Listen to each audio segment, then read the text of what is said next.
To begin my presentation this afternoon by talking about what I think is the most important issue in language education, the most important question, and that is, how do we acquire language? And I'd like to begin this discussion, this presentation, with an outrageous statement. In my opinion, we all acquire language the same way. The reason this is an outrageous thing to say is that these days in education, we're living in an age of individual variation. We're very concerned about how our students are different, not how our students are the same. Those who've been around in the field for a while remember, about 15, 20 years ago, people were very concerned about something called field-dependent learners and field-independent learners. You give people a certain test and one group gets this treatment, one group gets the other. Then about 15 years ago, it was left side of the brain, right side of the brain. Some people are left hemisphere thinkers. Some people are right hemisphere. Then about 10 years ago, cognitive style. The cognitive style of the home culture differs from the cognitive style of the school culture. We have a clash, etc. Well, each of the examples I gave you is probably correct. There is individual variation, and there is quite a bit of it. Nevertheless, there are some things we all do the same. Let me give you some examples. Digestion. We all digest food the same, no significant individual variation. First you put it in your mouth, then you chew it up, then it goes down your throat, then into your stomach. That's how it's done everywhere. That's how it's done in North America, South America, Europe, Asia, Africa. That's how it's done everywhere in the world. The visual system's the same everywhere. It's always the occipital lobe in the back of the brain. It's never in the side of the brain. It's never in the front of the brain. It's never in the elbow. It's done exactly the same everywhere you go. We all acquire language the same, and rather than just talk about it, I'd like to show you. I'd like to take just a couple of minutes and give you some sample language lessons. I'll use a language that I'm sure you've heard before, and maybe some of you speak, and you can tell me which of these two very brief lessons you like better. Here's lesson number 1. Wir werden jetzt anfangen, Deutsch zu lernen. Und ich möchte im Voraus sagen, dass nach meiner Meinung Deutsch ist eine sehr schöne Sprache. Und ich hoffe, dass Sie alle sehr viel Erfolg mit Deutsch haben werden. What do you think? Good lesson so far? Do you think if I kept talking to you like that, you'd pick up German? Not very likely. How about if I repeated it? Would that help? Probably not. How about if I said it louder? Would that help? Probably not. How about if I said it and you repeated it back? Again, I don't think that would help. How about if I wrote it out for you and you could see it on your television screen? That wouldn't help either. How about if I wrote it out for you and you copied it down? How about if I wrote it out for you and deleted every 5th word and you tried to guess what the word is? The truth is that none of these things help. None of these things mean anything, and I hope you can see that now. Here's lesson number 2. And for this, you have to watch me carefully. Das ist meine Hand. Verstehen Sie das? Hand? Everyone say, ja, I can hear you, even though it's the TV audience. Good. Kopf. Das ist mein Kopf. Verstehen Sie Kopf? Ja? Gut. Kopf. And here I'll draw a picture now. Kopf. Ist gut, ja? Schön. Kopf. Das ist Mr. Spock, ja? Mr. Spock hat 2 Ohren. Ohren. Verstehen Sie Ohren? Er hat 2 Ohren. Okay, Mr. Spock. Ja? Ach, nein. Entschuldigung. Okay. Augen. Verstehen Sie Augen? Augen. Wie viele Augen? 1, 2, 3 Augen. 3 Augen. Ist das richtig? 3 Augen? Nein. Wir haben nur 2 Augen. Mund. Verstehen Sie Mund? Und hier ist eine Zigarette, ja? Nein. Zigaretten sind nicht gut.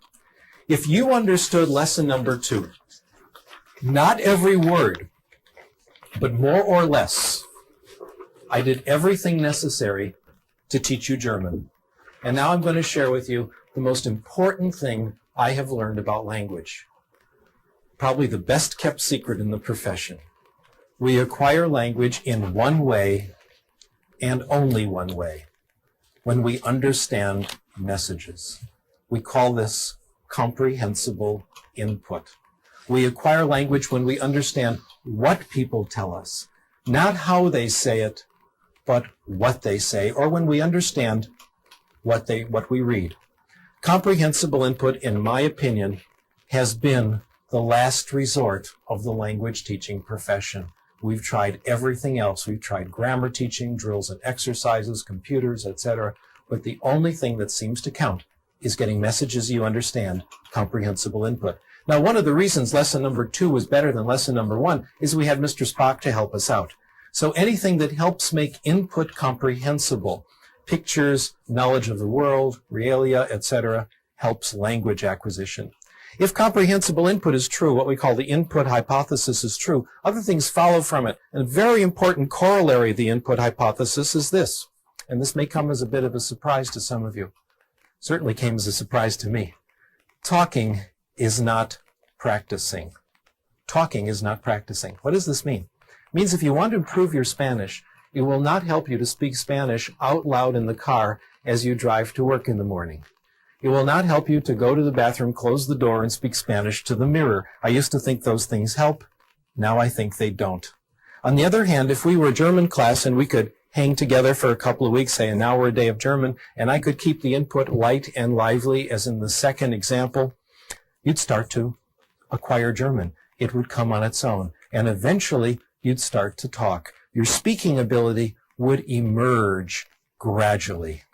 Now, we have a lot of evidence that this is true, and the evidence is in the professional literature, in books, in journal papers, etc. And if you're an insomniac, you're welcome to look at all that. But rather than go through that, I'd like instead to tell you a story that illustrates the same point. I've used this story for a long time, so those of you who've heard it before, I've been using this for about 15 years, and the reason stay with it is that it makes the point very well, and I've discovered it's just about a universal experience. What has happened to me has certainly happened to you. And bear in mind, if you've heard it before and you're tired of hearing it, think how I feel. My experience took place in 1974 when I was briefly living in exile from California, working at the City University of New York at Queens College as director of English as a second language. And like everyone else in New York, we lived in a big apartment building. And the apartment next door to us was owned by a Japanese company. And every year, there'd be a new family in the apartment. And every year, there were the children who couldn't speak English. And there I was, director of English as a second language. I will teach English to these children and brag about it to my friends. So I remember going up to the little girl next door. She was 4 years old. Her name was Itomi. And I didn't know about this material on language acquisition then. Nobody did. And I thought then the way you get people to acquire language is you get them to practice talking. So I tried to get her to talk. I'd say, Itomi, talk to me. Say good morning. Say hi. No response. Well, clearly I decided I've got to make this more concrete. Itomi, say ball. No response. Well, obviously I've got to break it down into its component parts. Let's work on initial consonants. Say ba. Look at my lips. Again, no response. There's a theory going around then that a lot of people still believe that children don't really want to acquire language. You have to kind of force it out of them. So I tried that. I won't give you the ball until you say ball. That didn't work either. No matter what I said, Itomi wouldn't speak. She didn't say anything the first week. She didn't say anything the second week, the first month, the second month, 5 months until she started to speak. Actually, that's not entirely true. Children during this stage do pick up certain expressions from the other children in the neighborhood. It's not real language. They understand approximately what they mean. It's not real language. They have a rough idea what it means. They use it in roughly appropriate situations. Things like leave me alone, get out of here. In fact, one child I knew, the only thing he could say was, I kick your ass, said it everywhere. Wasn't quite sure what it meant. After about 5 months, Itomi started to speak. And several things were interesting about her language. First, it looked a lot like first language acquisition, the same process our children went through. 1 word, 2 words, gradually getting more complicated. Second, it came quickly. By the time Itomi and her family went back to Japan at the end of the year, her English was closing in on the way the other children in the neighborhood were talking. The question is this: what was going on during those 5 months? She was listening. She was picking out comprehensible input. When she started to speak, It was not the beginning of her language acquisition. Let me repeat that. When she started to speak, it was not the beginning of her language acquisition. It was the result of all the comprehensible input she had gotten over those 5 months. Now, a silent period for a child in a situation like this is not pathological. It's normal. It's what you expect. You'd like to have a silent period, wouldn't you? How would it be if you had to study another language, but you went to a class where you didn't have to say anything? Doesn't that sound wonderful? You can talk all you want. You can raise your hand. You can volunteer. But no one's going to call on you. No one's going to put you on the spot. Also, in this perfect class, if the input isn't comprehensible, it's the teacher's fault, not yours. That's how we're doing it now. And the results we're getting aren't a little better than other methods. They're actually much, much better. Before I leave this topic, let me put in a brief commercial message for speaking. I'm not opposed to speaking. I think when students speak, it's fine. But what counts in speaking is not what you say, but what the other person says to you. In other words, when you get involved in conversation, what counts is the input that you can stimulate from other people. So I'm in favor of student speaking, but we have to understand it makes an indirect, a helpful but indirect contribution to language acquisition. I'd like to discuss one more hypothesis before we move on to literacy, and this is a very important one called the affective filter hypothesis. Research in language acquisition has concluded that there are several factors that relate to success in language acquisition, and I'm going to list them here on your screen. One factor is motivation. Students who are more motivated do better in language acquisition. Those of you who study this know that it's a little more complicated than this, but this is a good approximation. Second, self-esteem. Probably the dominant concept today in popular psychology. Students with more self-esteem, more self-confidence do better in language acquisition. Third, anxiety. And here the correlations are negative. The lower the anxiety, the better the language acquisition. In fact, my hypothesis is for language acquisition to really succeed, anxiety should be 0. This has happened to you. Have you ever been in a situation, speaking a language that you may not speak very well, when the conversation gets so interesting, you temporarily forget that you're using another language?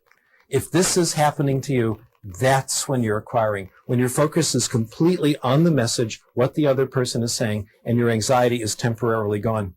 By the way, as an important footnote to this, I guess today we say sidebar, as a sidebar to all this, I'm not sure that 0 anxiety is right for everything. I'm sure it's good for a lot of things, but I'm not quite sure how far to push this. Speaking to you as a college teacher, speaking to you as a parent, I'm not all that free and easy. I think there are certain things in school children absolutely must learn. I think my students at the University of Southern California should suffer. We have hard classes, tough requirements. You don't do the work, you're out. I finally learned what they tried to teach us in educational psychology. The amount of drive or anxiety necessary to accomplish a task depends on the task. Sometimes we call facilitative anxiety is okay. I don't believe in torture, but sometimes a little anxiety is okay. Language acquisition, though, is different. For language acquisition to succeed, anxiety has to be directed somewhere else, not at the language. Frank Smith puts it this way. For the child to develop literacy, the child has to assume that she's going to be successful. The way we integrate this into the theory is like this. If the student isn't motivated, if self-esteem is low, if anxiety is high, if the student is on the defensive, if the student thinks the language class is a place where his weaknesses will be revealed, he may understand the input, but it won't penetrate. It won't reach those parts of the brain that do language acquisition. A block keeps it out. We call this block the affective filter. Here's how it works. Somewhere in the brain, Chomsky tells us, is a language acquisition device.